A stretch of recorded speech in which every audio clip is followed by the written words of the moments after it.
The weather has been far from kind, but that's January testing for you. Jerez was battered by wind and rain last week, and things haven't been much better in Portimao, with a full WorldSBK grid on site for the final time before flying out to Australia.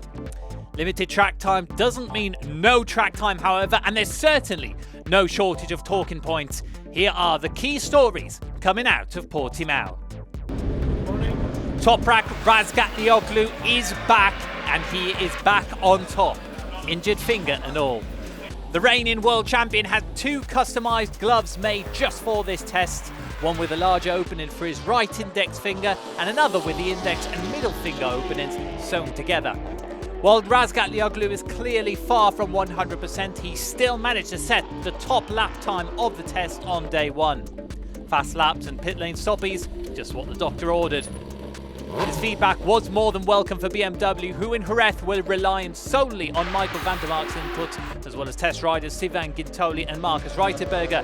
They have been working on finding a direction for the new M1000RR, as well as adapting to regulation changes to 2025 affecting the bike chassis. Moving on to a second talking point, where are the Ducati stacking up? Well, there's no points for testing, but bragging rights for now would go to Nicola Bulega, who across Jerez and Portimao has seemed to have half a step over the rest of the Panigales. He was third on day one despite finding traffic on his hot lap and was content with his race pace. Single lap pace was teammate Alvaro Bautista's big weakness in 2024, and he wouldn't seem to be back to his 2023 self just yet. Bautista has taken a step back to work on a base setup for his Panigale V4R, but the weather and two crashes at turns 7 and 9 haven't exactly given the double world champion ideal conditions to find his groove ahead of Phillip Island. As to the big names on Ducati's independent bikes, none of them were at the top end of the timing sheets as they were in Jerez, with Danilo Petrucci just ahead of Sam Lowes and Scott Redding over a single lap. Andrea Iannone and Team Go 11, who were present in Portimao, however opted to remain in pit lane.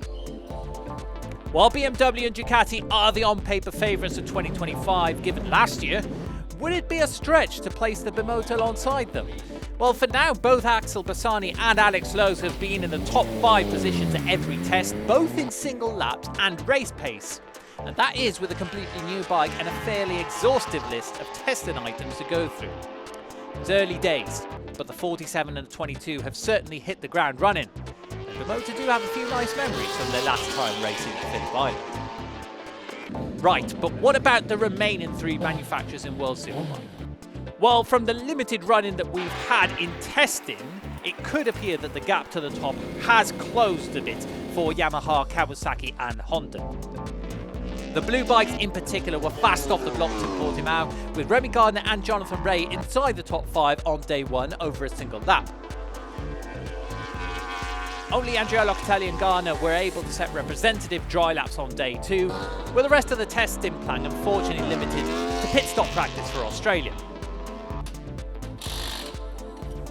Over at Kawasaki, Garrett Gerloff was once again competitive as the sole Kawasaki rider competing this year in World Superbike.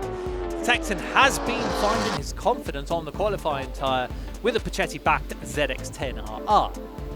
And as for Honda, Xavi Vierge made it all 6 manufacturers inside the top 7 positions on day 1, which is no small feat considering the 97's past struggles over a single lap on the Honda. Turn 1 crash on day 2 won't have dampened his spirits.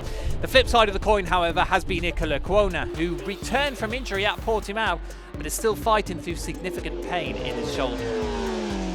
One final thing of note from Superbike is the performance of our 2025 rookies.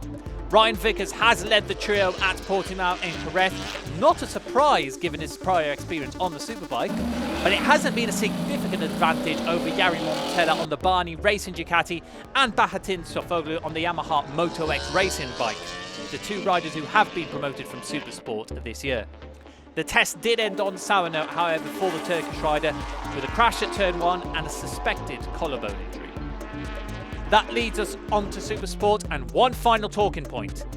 Is there a favourite heading into round 1? The new Yamaha R9 has certainly caused an impression, with Lucas Mayes topping the timesheets on day 1 and Michael Rinaldi adapting quickly alongside Andrew Pitt.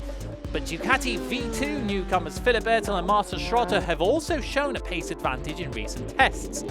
And we haven't even seen some of last year's frontrunners, including 2023 and 2024 runner-up Stefano Mounting.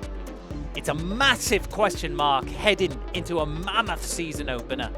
Phillip Island awaits in just 3 weeks' time.